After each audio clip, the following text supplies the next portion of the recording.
Olá pessoal, eu sou Pedro Sales e hoje nós vamos conversar um pouco sobre um tema novo, né, e que tem despertado muita curiosidade das pessoas em geral, e também de pré-candidatos para as eleições de 2022, estudantes de direito, profissionais que atuam na área, que é o tema das federações partidárias.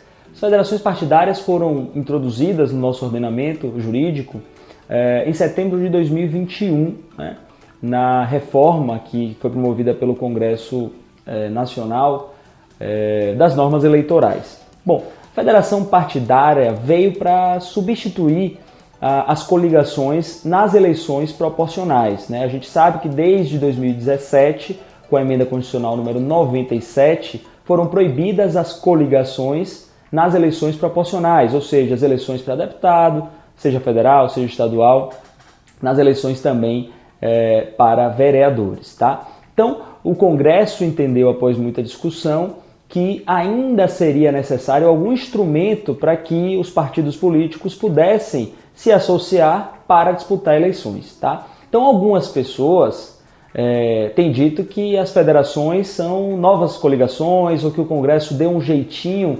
para retomar a ideia das coligações, mas não é bem assim que funciona, porque as federações partidárias têm algumas características que as diferenciam das coligações, né? As coligações eram celebradas somente para as eleições. Depois das eleições, as coligações se desfaziam. E as federações partidárias não vão ser assim. As federações partidárias são uniões entre partidos políticos muito mais firmes, uniões que precisam ser programáticas, porque esses partidos vão estar entrelaçados por muito mais tempo. Não vai ser somente para as eleições. As federações partidárias precisam necessariamente durar pelo menos 4 anos, tá? Então, embora os partidos políticos, quando fizerem as coligações, mantenham os seus números, mantenham os seus filiados, mantenham os seus nomes, eles precisam fazer uma associação com outro partido ou outros partidos. Isso precisa ser uma associação no cartório de registro civil e de pessoas jurídicas. Então precisa ter um estatuto próprio, essas federações partidárias. Esse estatuto precisa prever normas, por exemplo, sobre fidelidade partidária, sobre sanções que seriam aplicadas ou que serão aplicadas a parlamentares que descumpram ordens dessas federações durante o exercício do mandato, tá? Existe também a previsão de sanções para partidos que resolvam deixar as federações. Então, o partido que resolver deixar antes do tempo a federação, ele não vai poder usar o fundo partidário, por exemplo, até o final do prazo que teria a federação. Ele não vai poder celebrar coligações nas próximas eleições. Enfim, isso demonstra que essa solução da federação é de uma união muito mais firme, muito mais programática entre partidos que tenham ali um alinhamento ideológico, entre partidos que cogitem a possibilidade de uma fusão em um momento posterior. Então, enquanto nas coligações essas uniões eram oportunistas e aconteciam, por exemplo, entre partidos, principalmente em cidades do interior, pequenas, que não tinham a mínima conexão ideológica e programática, né? Era comum, por exemplo, em cidades do interior, existir coligações super esdrúxulas entre o PT e o PSDB.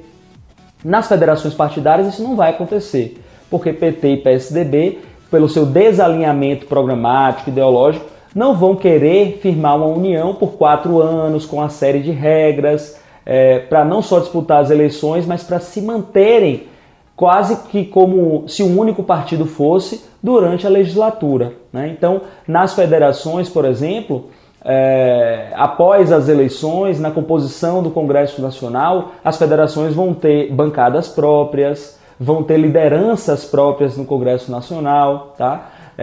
Na Câmara dos Deputados. Então, vocês conseguem perceber que a federação partidária é muito diferente da coligação, tá? Então, se é diferente, também não faz sentido a discussão que alguns colegas, né, eleitoralistas têm trazido quanto à inconstitucionalidade das federações partidárias, né? Eles argumentam que, como houve a emenda constitucional número 97 em 2017, que proibia as coligações, como a federação partidária, para eles, seria quase a mesma coisa das federações, das coligações, melhor dizendo, seria inconstitucional, porque violaria essa alteração, essa criação das federações, essa emenda constitucional número 97. Eu não concordo pelas razões que eu trouxe aqui para vocês. Federação partidária não é coligação. São coisas bastante diferentes, são coisas que entram naquela lógica assim, de tentar dar uma sobrevida a alguns partidos menores, mas a solução é uma solução intermediária para depois acontecer a fusão entre as legendas,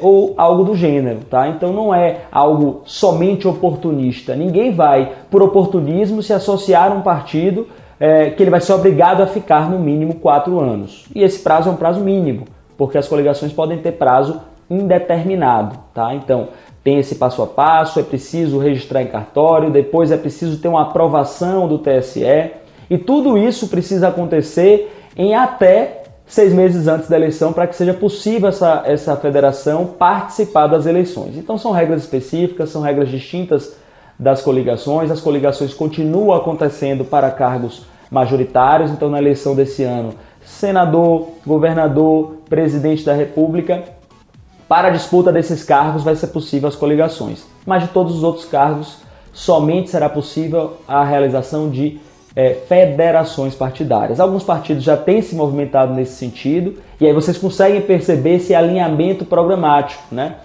O PT, por exemplo, está discutindo fazer uma federação partidária com o PSB, com o PCdoB, talvez com o Partido Verde. Então veja, são partidos do espectro da esquerda no universo político brasileiro. São partidos que têm um certo alinhamento, inclusive histórico. PT, PCdoB e PSB, em muitos estados, em muitas eleições, já costumavam atuar juntos, né? É o caso aqui, por exemplo, da Bahia, né? É o caso de Salvador. Esses partidos costumam caminhar juntos. Então, não é uma surpresa que eles pensem em fazer uma associação. Era surpresa quando se podia fazer coligação e um partido desse se associava com um partido da direita, por exemplo, com democratas, com o PSDB, enfim, isso que não fazia muito sentido. Mas era isso que eu queria trazer para vocês, essa grande novidade que vai fazer muita diferença nas eleições de 2022. E se vocês ficaram com dúvidas, se vocês querem discutir um pouco mais esse assunto, fiquem à vontade aí nos comentários. E não esqueçam também de curtir esse vídeo, de compartilhar para quem vocês acham que podem se interessar por esse conteúdo, se inscrever no canal, clicar no sininho para receber as notificações e ajudar com que esse canal possa crescer cada vez mais, tá certo? Obrigado e até a próxima!